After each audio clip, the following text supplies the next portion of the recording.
Muchas gracias, señor presidente. Señorías, señora ministra, Aragón, en el que se integra Huesca, Teruel y Zaragoza, es una tierra extensa, pero con una población escasa, dispersa y envejecida. Como usted bien sabe, esta situación supone el encarecimiento del coste de los servicios públicos básicos y, entre ellos, el sanitario. Es necesario, por lo tanto, para lograr una verdadera cohesión territorial, cumplir con el principio esencial recogido en la Constitución, que es la igualdad de todos los ciudadanos. Todos deberíamos de tener claro que tenemos derecho a acceder a los mismos servicios públicos, vivamos donde vivamos, y que esto ha de sostenerse económicamente con fórmulas de solidaridad interterritorial. No puede, además, existir duda, y usted lo ha dicho, sobre el hecho de que las comunidades autónomas tienen que ser parte fundamental a la solución de la crisis sanitaria y económica causada por la pandemia.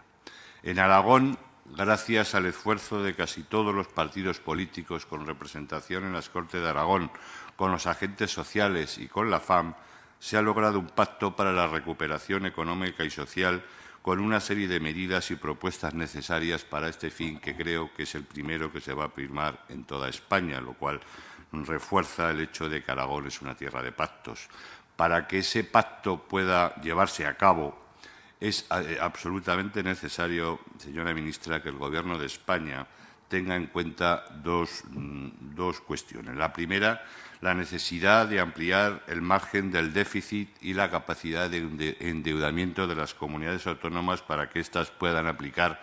su estrategia de recuperación económica y social. Como bien sabe, en la actualidad las comunidades autónomas solo disponen de un margen de 2 décimas, lo que en Aragón supone poco más de 70 millones de euros, lo que es absolutamente insuficiente. Y, en segundo lugar, la necesidad de aplicar criterios objetivos de reparto del fondo no reembolsable para atender el gasto sanitario, los famosos 16.000 millones a los que usted también acertadamente se ha referido en el sentido de que lo están estudiando. Como bien sabe también, y como le consta que ha propuesto el Gobierno de Aragón, nosotros también creemos que debería de respetarse los criterios de reparto de fondos acordado por unanimidad por el Consejo Interterritorial del Sistema Nacional de Salud, celebrado el 25 de marzo del año 20, y, en consecuencia, el criterio que tiene que prevalecer, que debería de prevalecer y que les ruego que lo tengan en cuenta, es el de dar mayor peso a la población ajustada o a la población protegida equivalente, ya que, en definitiva, señora ministra, este factor ha sido determinante en la pandemia y se trata de un indicador consolidado y asumido por parte de todas las comunidades autónomas, y además respeta los principios tradicionales de cooperación y coordinación entre el Estado y las comunidades autónomas. Es el mejor indicador del gasto sanitario,